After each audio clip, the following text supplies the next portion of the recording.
What is up, creators? Welcome to the live stream. We are officially going live again. This will be a bi-weekly thing where we're going to go live, answer your questions on content creation, on YouTube growth, monetization, or if you just want to hang out with me. It's going to happen bi-weekly. February is kind of a weird month, so I'm just being weird here. I'm just trying to get things started, but we'll probably do bi-weekly.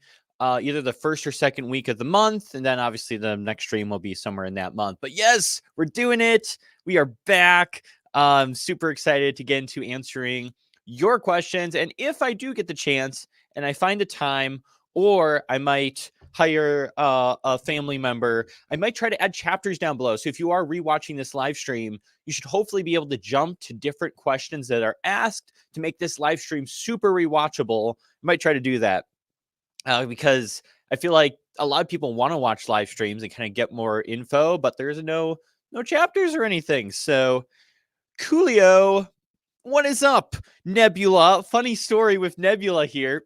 I clicked, get ready for the live stream, and I'm in StreamYard here doing everything. And all of a sudden, I see someone comment. I'm like, wait a minute, am I live?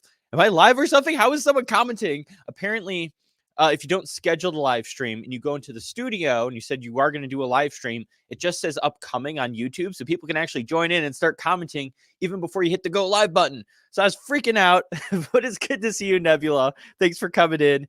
You spooked me a bit. I was like, how am I live already? I just entered the studio. My camera's not on. My lights aren't on. It was good.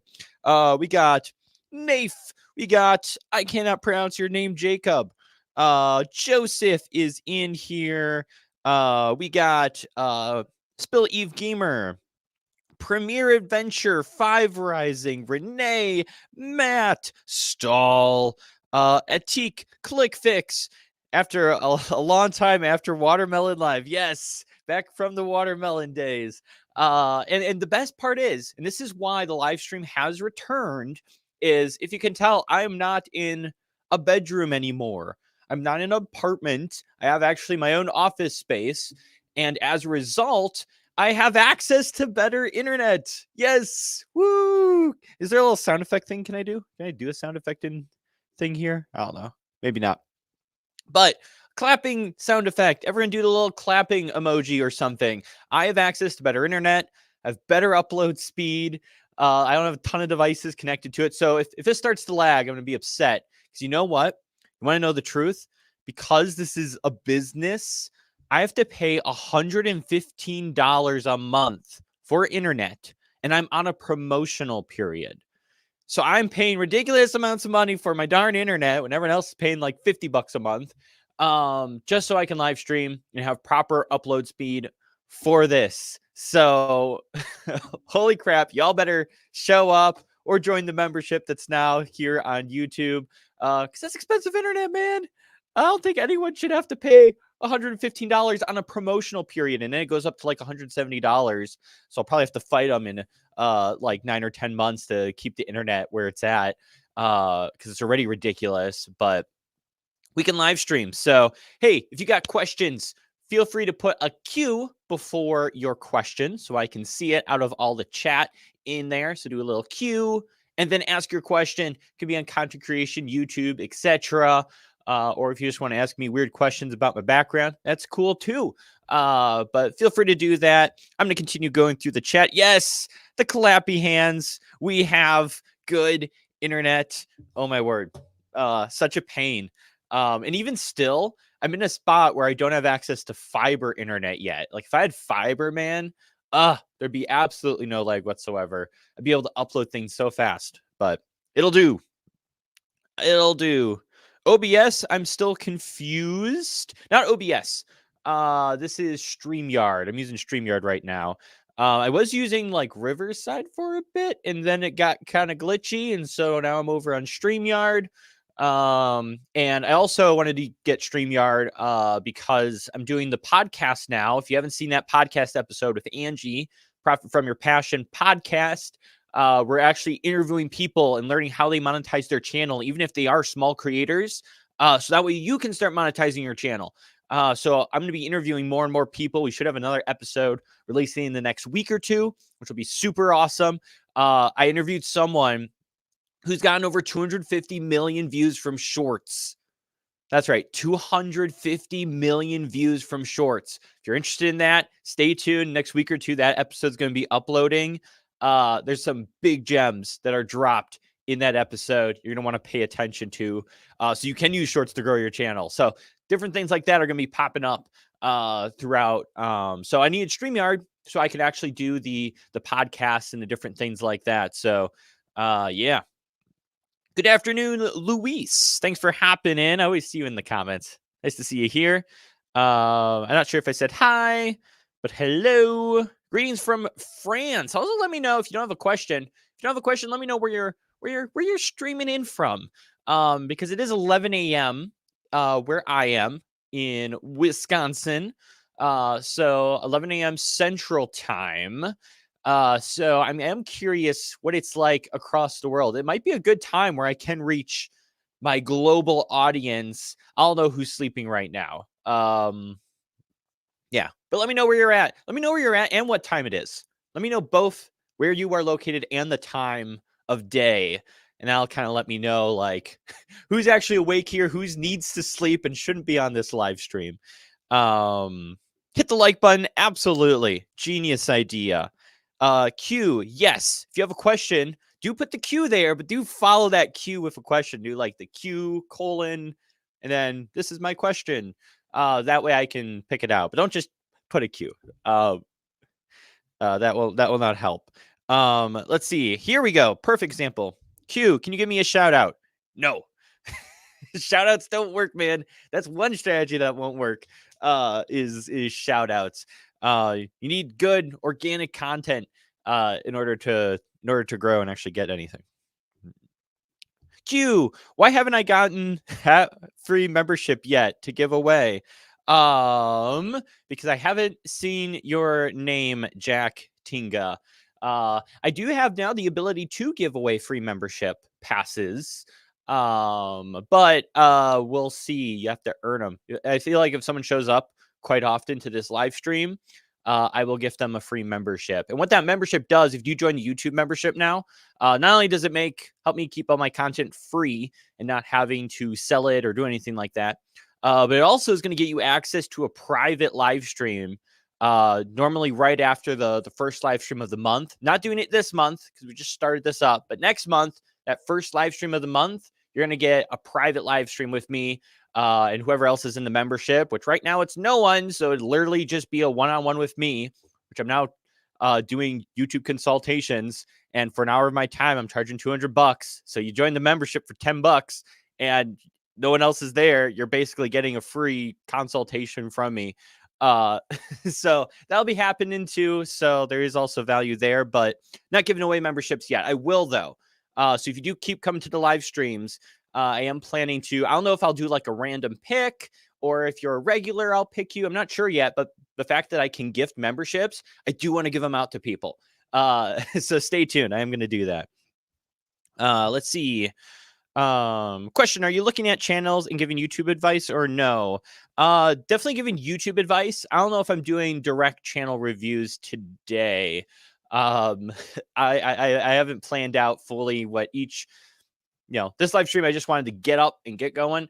I haven't planned out the whole setup of reviewing channels and making sure I have the right screens open up. But it could be something I do in the future is like quick channel reviews, or maybe we look at a specific area like thumbnails and I do thumbnail reviews of channels, something like that. I could see being coming up. But right now, get questions, drop them, and I'll be able to answer them directly here. Skibbity, dub, yes. Fiber is nice. Yes. 1 gigabyte. I wish I had a gigabyte. I have like supposedly 600, which is really only 100. So it's kind of a lie there. But my upload speed is 35. And that's usually enough to do like a 1080p live stream that I've got going on right now. Salute, Colin. I found you through GrubMud. You are amazing at what you do, sir. Thank you. And yeah, GrubMud's interview is coming up next week or two. That should be dropping. I'm pumped. It's going to be value packed. Do you have advice on getting monetized? Yes, I do. if you want to get monetized,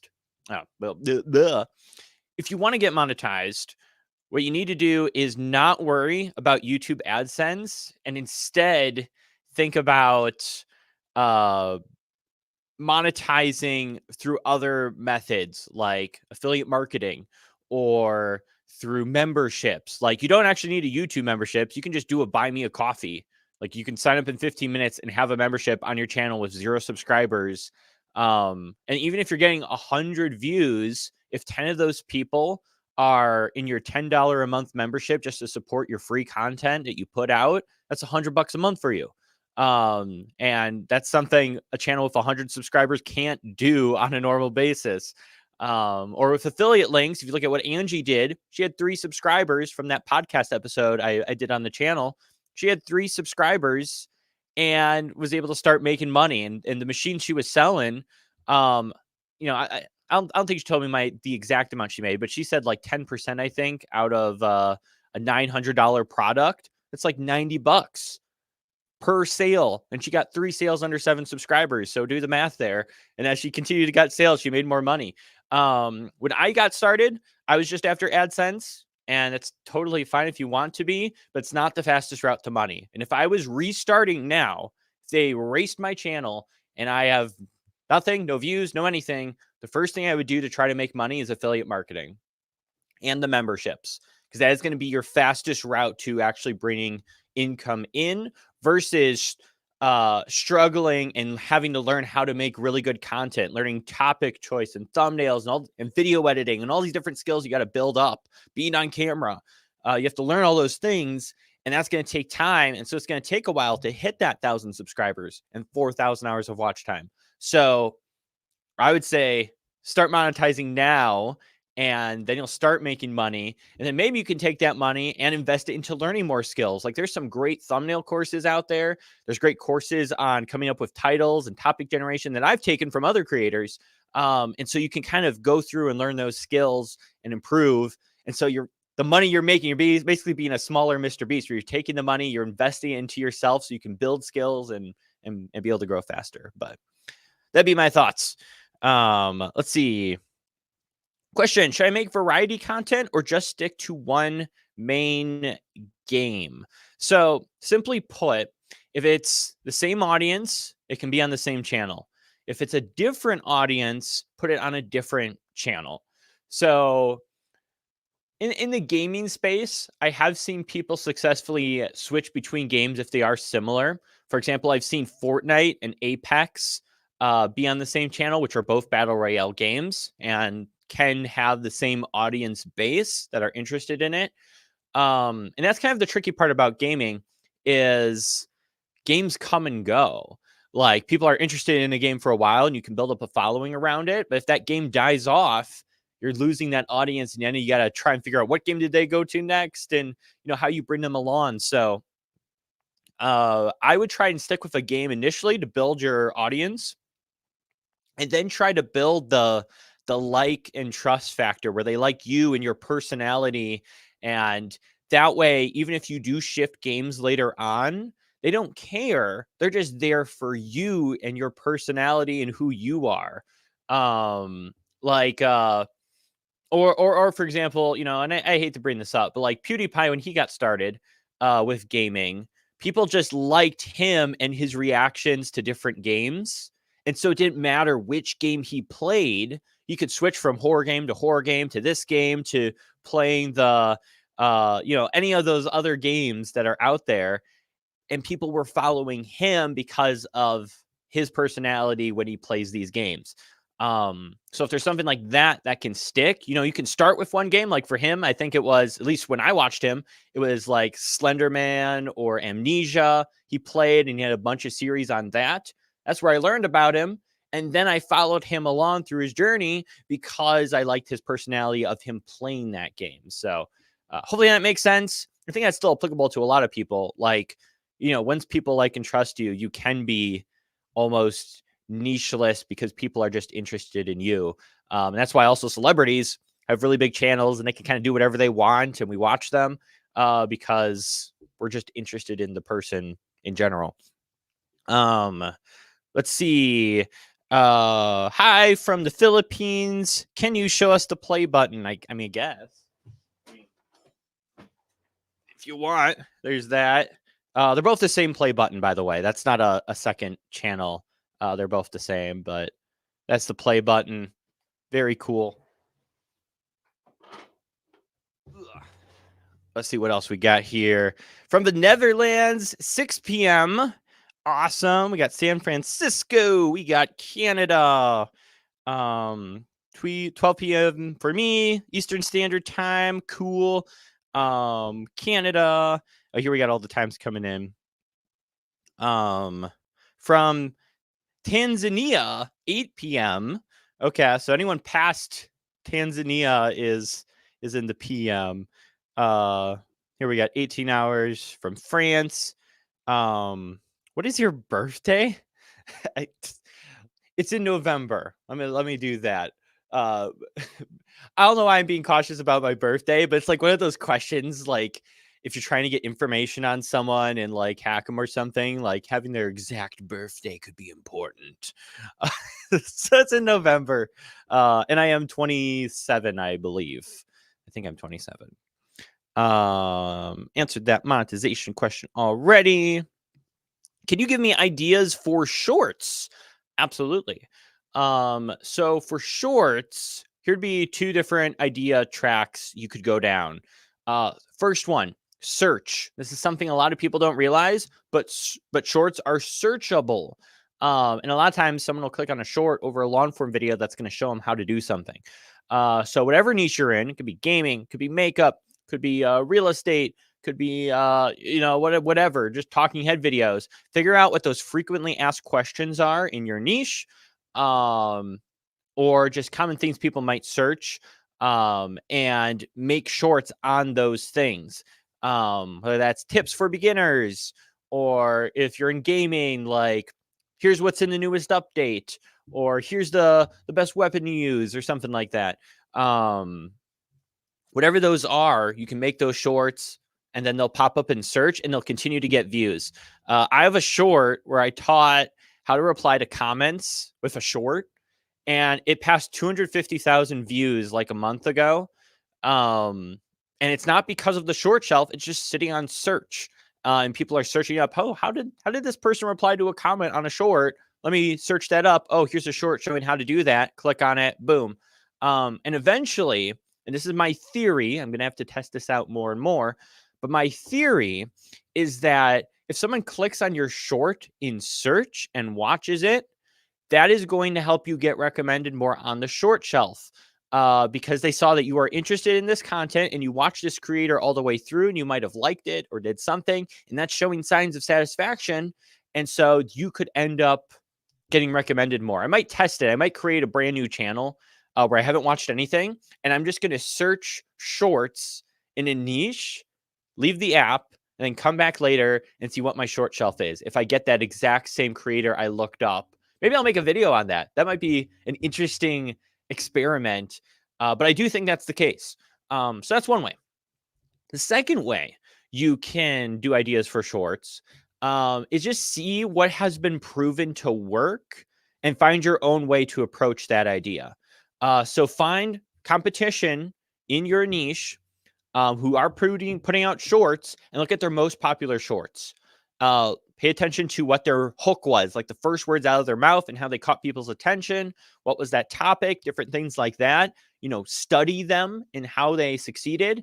And then you can take that information and apply it to your own channel. And what you'll probably see is that a lot of the competitors in your niche who have put out shorts, there is some kind of similar pattern between them all as to why they were successful that you can replicate. So you don't have to steal their idea completely, but you are recognizing patterns, you're recognizing what made such a good hook for that short, and you're also getting just an idea of what topics people are interested in the short area. So I do those two things. That's going to help you get some good short ideas. Is it good to use Streamlabs? If you mean, I don't know if Streamlabs, is that the gaming version? I've never used Streamlabs. I don't think so. I'm not too sure. When did you start using CapCut for editing tutorials? That was back in 2020. Holy cow, it's 2024. Goodness gracious. Okay. Back in 2020, when I actually was starting to take YouTube seriously, I was just going through the different apps showing tutorials. So I just went to the free app list on my iPhone. It was like, oh, InShot, make a tutorial. Oh, iMovie, make a tutorial. Oh, VN, make a tutorial. And so one of those I came across was CapCut. I was like, oh, make a tutorial. If you actually scroll back on my channel, you'll see 3 tutorials. There's like Adobe Rush, CapCut, and another editor. I forget what it was. But it was just one posted right after the other. Like, no big deal. Just putting out a tutorial. And boom, that CapCut video got like 100,000, 200,000 views in like 2 months. I was like, oh my word, I got to make another follow-up video on this because, man, there's a lot of views here. And that's what you want to do when a video takes off. You want to make a follow-up video so people can watch that video, your first video, and then they can go to your second video, and then they can go to your third video, and then they're just binge watching your content. And so that's what I did. And yeah, that's kind of when I started editing. And then it's also why there's 30, CapCut tutorials out there. Is just I kept posting them because they kept working. But yeah, it was about 2020. I want to say like September, October areas when I got into CapCut. But yeah. I mean, like how to give a free membership out. You get 2 to 5 free ones, right? By the way, this is not my channel. This is my private account. Oh, I don't know how to give them out. My guess is I'm going to have to go, because right now I'm in StreamYard. My guess is I'm going to have to go to YouTube and actually mark someone as a free membership. So I have to actually join my live stream while in my live stream and make sure my sound's muted, and then somehow grant someone that membership. I wonder if I can actually moderate someone too, and they have the ability to grant someone a membership. That might be interesting as well, but I guess we'll see.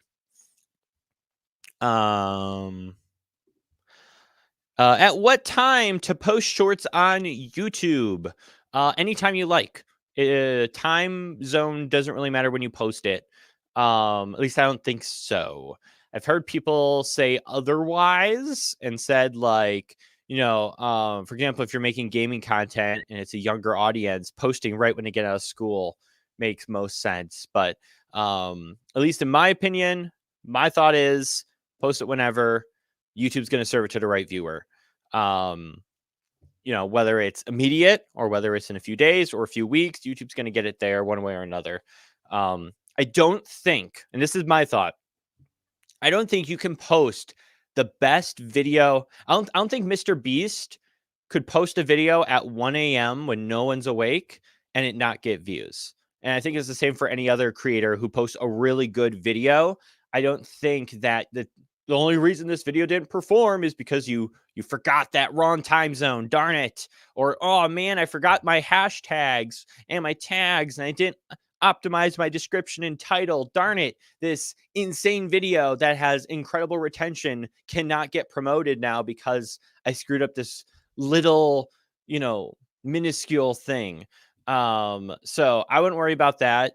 I'd much rather worry about making sure my content's good, my script is good for my shorts, my hook is really good, I'm keeping viewers engaged, and then letting YouTube do its thing. Would be what I would think. We've got Grow Your Homestead with Angie in the building. Howdy, howdy, howdy. Oh, great. Now I'm going to sound like, what's his name? Howdy, howdy, everyone. Welcome back. This is the experiment I did. I forget his name, but cool dude. That's what your howdy made me think of. Question. I make Call of Duty content, have 265 subs, but it's too competitive. Should I pivot? Competition is a good thing. The fact that there is a ton of competition is actually good because it means there's a viewer base there. So I wouldn't pivot just because of the competition, because if you pivot to something that's less has less competition, because Angie's here, I'm going to say this. If you pivot to Candy Crush content and the Candy Crush audience that watches on YouTube is like a total of 5,000 people who will actually watch a video on Candy Crush versus play it, like, sure, your video, you know, you're going to reach the top of that so fast, because there is only so many people interested in that topic. For example, and this is actually something funny. People always make fun of YouTube growth content creators because they're like, wow, you're supposed to be this YouTube growth expert and you're getting no views. What's up with that? But then you got to think about, okay, how big is this market right now? How many people right now are interested in growing their YouTube channel and are actively searching out information on how to grow on YouTube? Like, you have to understand how big that market is. Like, it's probably only like, people taking it seriously, somewhere between 5,000 and 20,000 people at a time who are actively, trying to grow their YouTube channel and are also interested in watching content about growing their YouTube channel. Because some people want to grow on YouTube, but they're not going to waste their time watching videos. So, depending how big that market is, like, there's no chance I could ever get a million views video on like YouTube growth advice. Is my screen flashing? Let me know if it's flashing, guys. I keep looking down briefly and I see a flash. I'm hoping nothing screwed up with the camera here. But it's like, there's only so much market. I'll never get a million views YouTube video unless it's been up for a couple of years, because there's just not that much interest. Like, you only have so high. So if Call of Duty content, there's like million sub channels on there where they get hundreds of thousands of views. Because you're in that niche, you have access to that entire audience. Your content can easily get suggested next to those people. Sure, it could be harder because they might have better audience retention than you. They might have better thumbnails than you. But guess what? All their videos and all their thumbnails are there for you to learn from. Like, you can learn from their thumbnails. Like, if they're making really good thumbnails, try to recreate them. Just in private, to try and figure out, okay, how did they make this thumbnail? How did they make it look that good? Did they, put it into a photo editor and adjust those knobs to make it look really sharp and saturated and looks cool? How did they add the text? How did they add the two screen things? Okay. Practice in private and learn how they make really good thumbnails so you can do that. Figure out how they're editing their videos, how they make their hook, how are they keeping people engaged.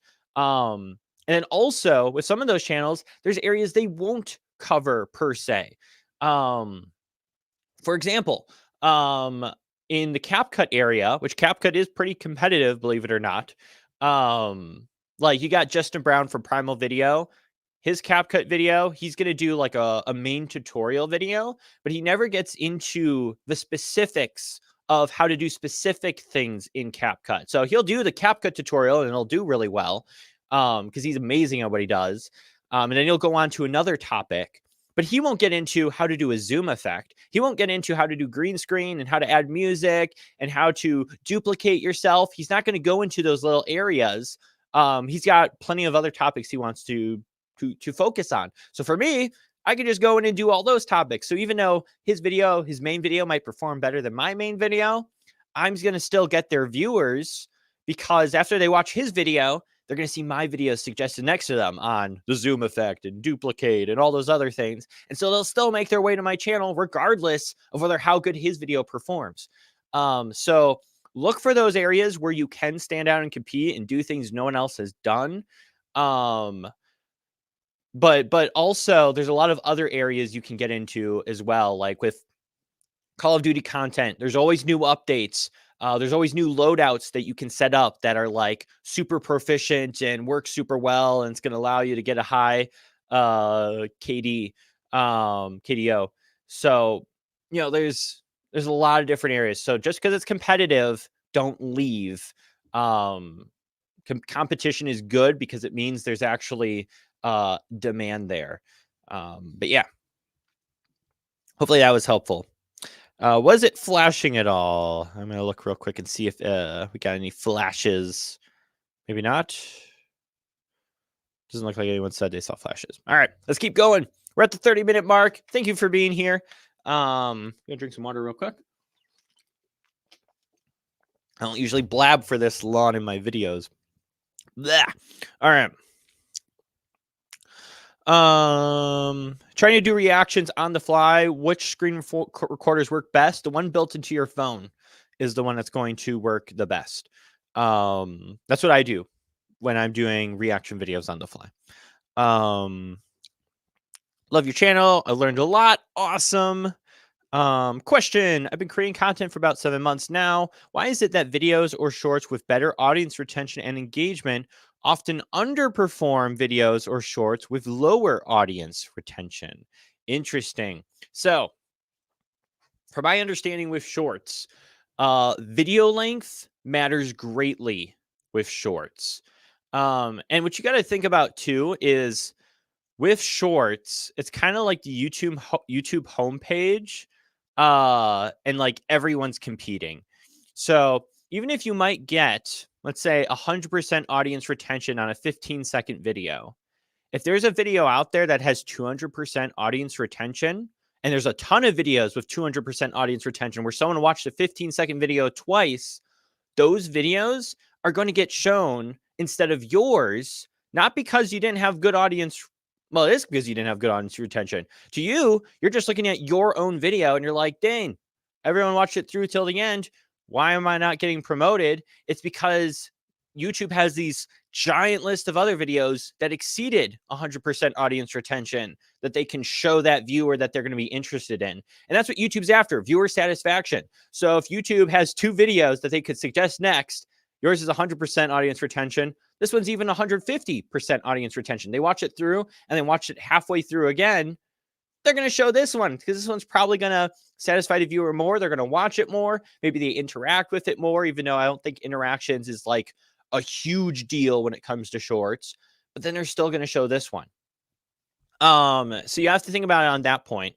But also, and this is something I've heard from Jenny Hoyos, I've heard it from other creators like Patty Galloway, who's done study on shorts, is that long form video, like longer shorts, like past 32 seconds, will perform better on average than the really short content that's around 15 seconds. So if you can get past the 32-second mark and get up there, especially if you can get to 50 to 60 seconds and keep people watching, your short is going to perform dramatically better. It's a lot harder because you need 50 to 60 seconds of content and shorts have to be really quick. And it's like, okay, that's a lot harder of a goal to achieve, but you will get much better results that way. So you can have great audience retention, but you got to think about the bigger picture too. There may be other videos with better audience retention out there, and YouTube's just going to show those over yours, even though you may have great, even though it looks like you have great audience retention. But yeah. Let's see. Paul, the CEO, is in here. What is up, Paul? Thanks for stopping by. Do you know any advanced thumbnail editor for mobile? If I'm on mobile and I'm making a thumbnail, I might actually go to CapCut, to be honest, just because I can design it pretty well. There's always Canvas out there, which Canva is like medium, like it's not expert level, but it's okay. There's also Fonto, which is like Phonto, Fonto. That one is decent too, at least with adding text and things like that. But my guess is, and this is probably what's going to be true, is you're going to need a mix of apps. So like maybe you're using Lightroom to design the photo, make sure it looks sharp and good and everything. But then you're using like CapCut to add in, the different like elements you want with the background removed. And then you're maybe using Fonto to add text because its text editor is really good and allows you to make awesome text things. And so you end up using multiple apps to accomplish one goal because you're on mobile and you don't have access to like Photoshop or any like, higher end advanced thumbnail editor. But important to keep in mind too, for everyone, is that thumbnails aren't about making them advanced. It's about making them simple and easy to understand. That is the goal of thumbnails. can someone look at it and understand what the video is about? Can it provoke curiosity or show that this video is going to add value from the thumbnail? And then they will click. So it doesn't need to be complex. You don't need to stuff a ton of stuff in there. You don't need to add a subscribe button on your thumbnail either, because I see that all the time. It just needs to be like 3 elements or less. Just, you could have a person or, something from something, maybe some text, maybe an app icon, maybe showing something else, like just simple, easy to understand. That's all you really need. Doing fun Photoshop things is nice, but it's not required. Simplicity wins every time. I think actually for a while, Graham Stephan was making his thumbnails in like Windows Paint. If you know what that is, like it's like super basic, built into every computer stuff. So like Windows Paint is what he made his thumbnails in, because he was like, it worked for him. It was just simple, easy to understand for people. People clicked. Now he obviously has way better designed thumbnails, but I think initially he was doing that and then like editing videos in iMovie, which is really basic. So you don't really need to be super advanced per se. Question. Do you think I should switch from CapCut to DaVinci Resolve? I'm trying to find advanced techniques, but I already know all the CapCut techniques, and I really want to evolve my editing. Absolutely, especially because DaVinci Resolve's free. And even people who pay for Premiere Pro are moving to DaVinci. So if you really want to go advanced, yes, DaVinci Resolve would be the way to go. Let's see. Question, could renaming my poor videos help? I guess that works if you can't add a Q. You can just put a question mark there. Yes, it does help renaming poor videos. But let me also add this too. If your video that's not performing has bad audience retention, it may not be worth updating that title or that thumbnail. Because even if you do that, once people click, they're not going to stay watching for very long, and the video is still not going to perform. I do have videos that I have updated in the past where it's like I looked at the video, went in my YouTube analytics instead of YouTube Studio, either the app or on your computer. Look at the analytics, look at the audience retention. Does it stay up? Like I would say, like if you can get like 50 to 40% of the people like through the video halfway, like that's really, really good. And definitely worth updating. Or if you think that video's audience retention is better than a lot of your normal videos audience retention, sure, go fix the title and the thumbnail. And fixing the title and the thumbnail is not about like adding more keywords or changing that.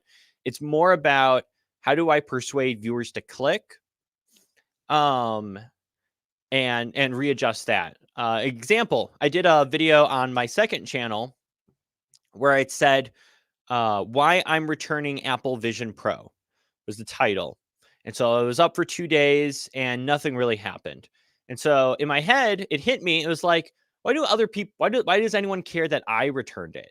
Like, who am I? No one knows who I am. I'm on a brand new channel with like no subscribers. No one cares who I am. So I actually updated the title more recently to say, hardcore Apple user returns Apple Vision Pro. So now, even though no one knew who I was, now by putting that in there, now there's a little more interest, because it's like, why is this hardcore Apple user returning the Apple Vision Pro? I want to know. So doing something like that, now I'm changing the curiosity aspect, and that could get more people to click on my video, and we'll see if that works or not. If not, I'll probably change the title again, or maybe the thumbnail or something. And the audience retention on it is really great right now. It only has a couple of views. I'm sure that'll change once it gets more views, but it's like, I got to make this video more persuasive for people to click on. And so making those adjustments definitely works. I've had videos take off as a result of adjusting an old video's title and thumbnail. Oh, it froze, but I don't know about flash. The screen flashes for a second. Let me know if that continues. I haven't seen it flash more recently. I think it's my cam capture card thing. If I bump the table a little too much, I think it might cause a flash. Be my guess. Question. Do you always have to script your shorts? Can you also give a script idea for a short about your dog? Um, no, you do not always have to script your shorts, but I would highly suggest it, especially if there's anything you should script, it should be the first words out of your mouth for the short. If you want to do the rest kind of however you want, but I would at least make the first few words out of your mouth scripted. So maybe let's just do the dog example, even though I don't have a dog. Script idea for a short about your dog. So maybe, and this is just me going off the top of my head, so this is probably going to be really bad, but I'll write out multiple different opening intro hooks for your short. So, my dog has a serious problem. Like that could be an intro. So now someone's like, why does your dog have a serious problem? Dog owners be careful about this problem. Like that could interest people because someone who is interested in dogs, they probably have a dog, and I'm talking about something negative that they should avoid. And so people are like, well, I don't want to miss out on this. If there is something I should avoid, I love my dog, I'm going to watch this. Like that could be something. Or dog owners need to get this toy.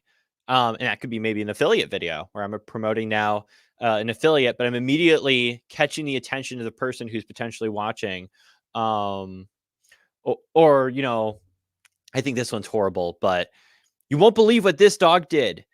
You know, that could be something too. So write out a bunch of those and think about that opening. It's like, what's going to catch someone? Because someone might only hear the first word or two out of your mouth. So whatever that word is, like some of the top creators I see, they'll say Mr. Beast.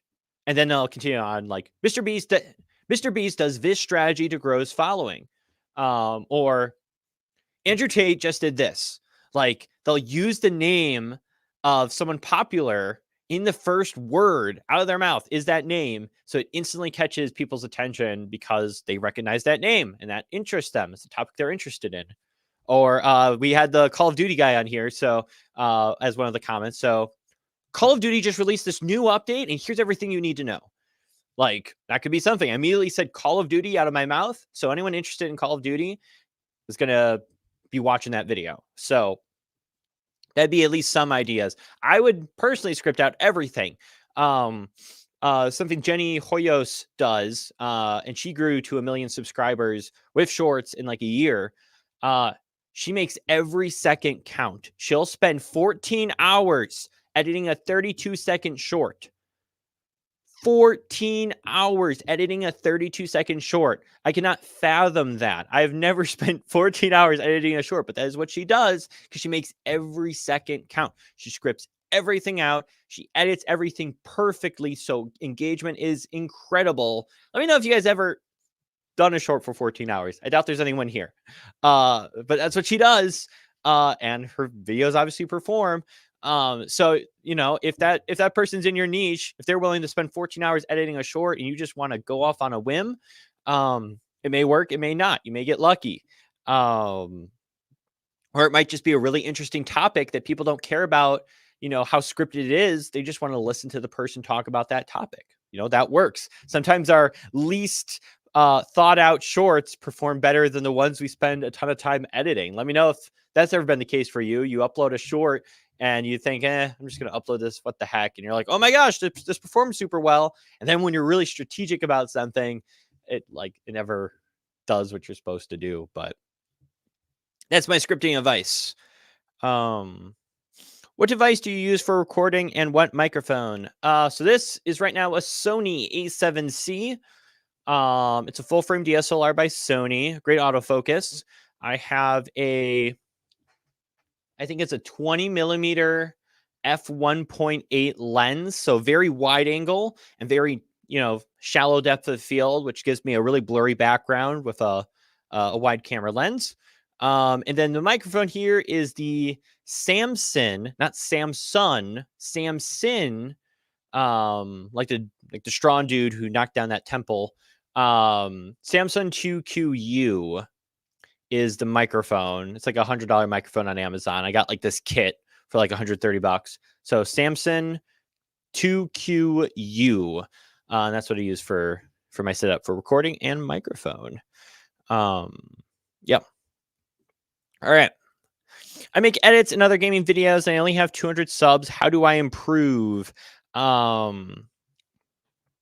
you want to improve, let me first say this, and I'm gonna probably say this pretty often. If you go over to my channel, right on the top of the homepage, I have a 2-hour course on how to grow a successful YouTube channel in 2024. 2 hours long. It's going to cover everything you need to know about the algorithm, about making thumbnails, about ranking videos in search, etc. There are chapters you can easily skip around and learn what you need to learn. Super valuable. That's going to give you the most value, I think. But if you want to grow, probably one of the more important things that you can definitely focus on right now is gather a list of your competitors and look at their best performing videos and learn from them. What topics did they choose? How do they make their thumbnails? How do they edit their videos? And how can you get close to that level of quality with your own content? So how can you make a thumbnail that's more clickable than them? You should probably learn how they make their own thumbnails.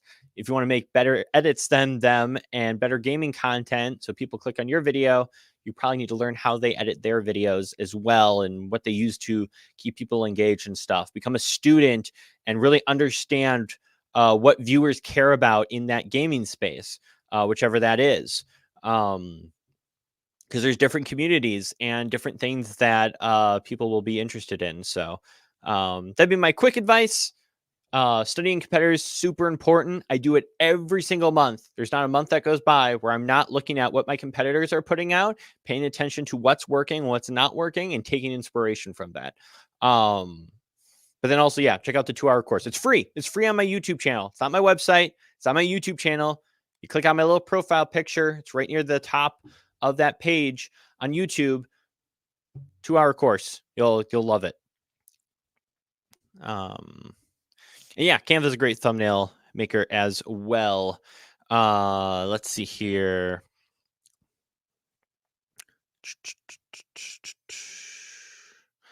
Boop, boop, boop, boop, boop. I made the live. Yes, you did. Cool hand. Welcome.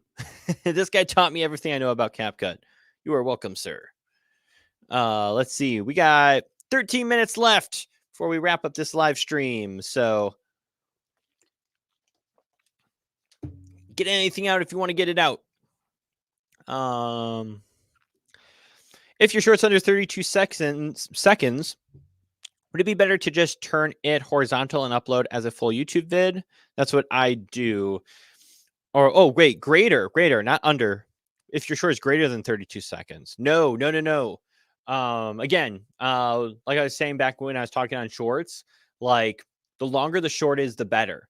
So if you max out at 50, 60 seconds and people watch that, your short is like, on average, it's going to blow up.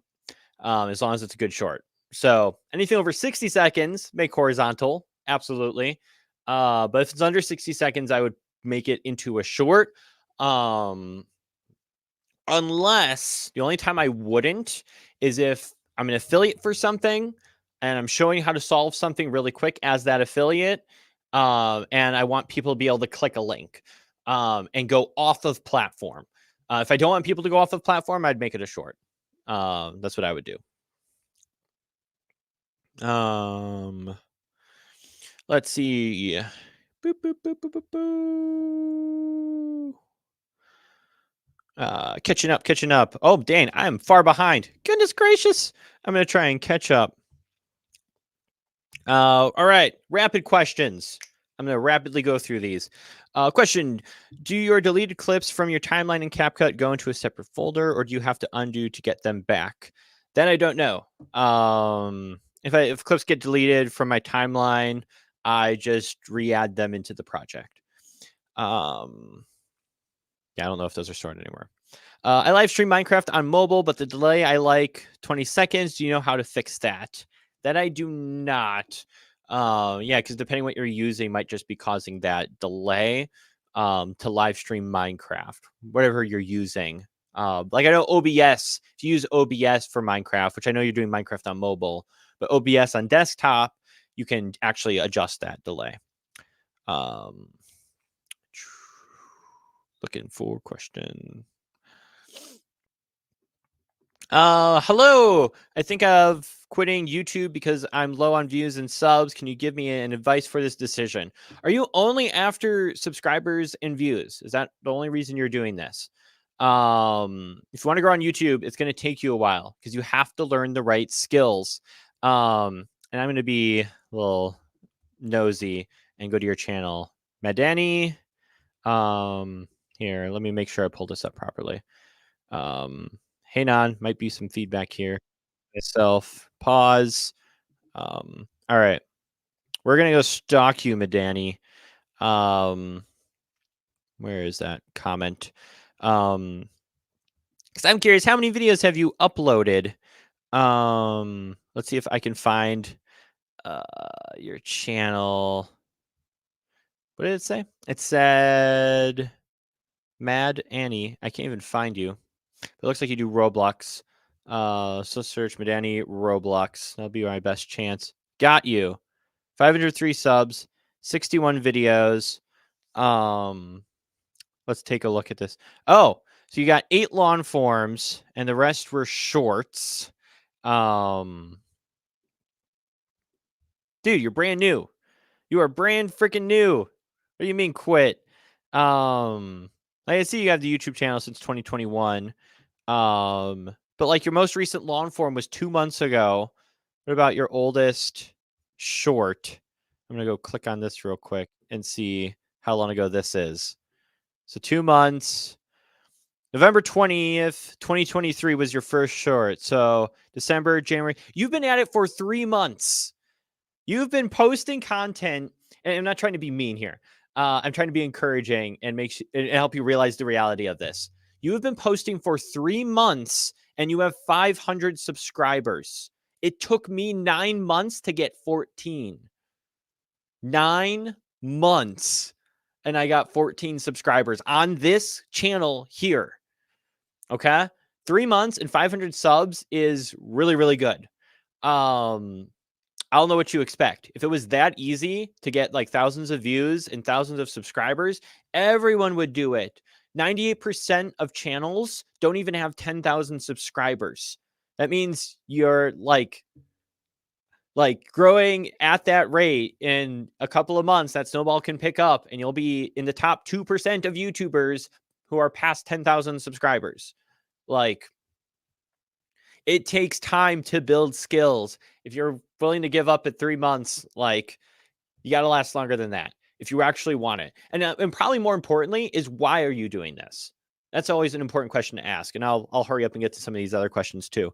But it's like, why am I doing this? Am I trying to be a full-time Roblox creator? Am I just after views? Like, why are you doing this? Why are you on this platform? When I got on, it was to make money. I wanted to do this full time. Well, actually, I wanted to do this as a side hustle because I was poor. I was living paycheck to paycheck at a hardware store. So I wanted to get out of that or make additional money. So I had savings. And then eventually became my full-time job. So that was my reason to actually continue to post content and do this thing. And that was a measurable result. Am I making money yet? Am I not? What can I do to improve that? So figure out what your goal is on YouTube. And if you want it enough, you can get it. Like, there's obviously an audience in Roblox, but you have to learn to make good content is probably the most important part. Because right now you have 8 long form videos, man. You gotta post more than that.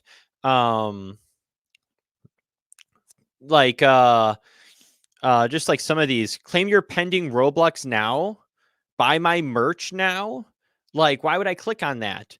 There's no reason. Get free Roblox now. Like, people are going to think that's a scam. They're not going to click and watch that video. Like, make entertaining content or make valuable content for that community instead of things that come across as scamming someone. Like, study the top Roblox creators and figure out what they're doing to stand out and get views. What topics are they choosing? How are they making this engaging content? How are they making good thumbnails? Like, you got to spend a ton of time. It's going to take you months to learn how to make thumbnails like the top Roblox creators. And it's a long game. YouTube's a long game. It involves learning skills. And once you learn those skills, that's when you can actually be good. And it all depends how committed you are to learning those skills of making thumbnails, coming up with ideas, and also validating those ideas, and how to edit videos that actually are good. And chances are you'll probably need a voiceover for your voice so people can actually hear you and grow to like you. All those things. That end of rant. Question, I have 471 subs. I've been doing YouTube for a while, and my older videos are very low quality and cringe. Should I delete those videos or start a brand new channel? No, don't delete the videos. Leave them up. So that way you can look back on your cringe. What I did with some of my videos that were no longer like really relevant, I unlisted on this channel, but I did leave some of them up. You can go back to my oldest video, the first video I posted on this channel, and you can see the cringe of me. So don't delete them. Keep the channel. Plus, then you're already halfway to 1,000 subs. Then you just got to get to 4,000 watch hours, and you'll be monetized. So don't worry about it if they're low quality. We all start there. Even Mr. Beast. You see Mr. Beast's first video? It's still up. His little Minecraft thing. So yeah, keep it. What kind of mindset do you need to start YouTube? Sometimes fear of putting myself out there holds me back, and also trolls. Talk about imposter syndrome too. Yeah, like I'm not an outgoing person, but I do YouTube, and that's maybe why, because I'm just talking to a camera. And I was made fun of for doing YouTube by my friends, or coworkers, or different things like that. But look at me now, loses. So I don't know. I think putting yourself out there for the first few times is difficult. It definitely was for me. But you'll get used to it. I'm gonna do a little Sean Cannell line here. You gotta just punch fear in the face, man. But yeah, as far as like, yeah, you do have to just put yourself out there and confront the fear. It's gonna be uncomfortable, and risky to an extent. We just got to do it. And if you want to, achieve those results, and people might make fun of you, but hey, at least you're trying something. You're experimenting. You're learning something. And you're trying to, do your dream, I'm guessing. But yeah, that'd be my thoughts. And I feel like an imposter. Like if I go to like places like Vid Summit, I feel like an imposter walking around. And I might be a similar size creator compared to other creators, but I still feel like an imposter. It's like I don't belong here. I'm just this noob retail employee who got lucky on YouTube somehow, even though I'm not. Like I've learned the stuff, I've grown the channel, but still it feels like I'm around all these big creators, and yeah, or that could just be me being antisocial and having to talk to people in person. But still, I still have that same feeling of imposter syndrome. I don't think it ever really goes away. You just have to ignore it, I guess.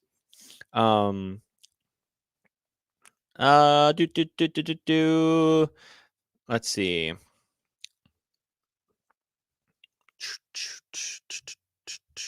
Trying to figure out if there are any final questions. Catching up here officially. Scrolling. I think we're at the end of it. But cool. Thank you everyone for joining this live stream. Appreciate you hanging out. Yeah, we'll be doing this every other week. So next week there'll be nothing, but the week after that we'll have a live stream. I'll probably actually schedule it out so you guys know what's happening, and not just poof, live stream happened.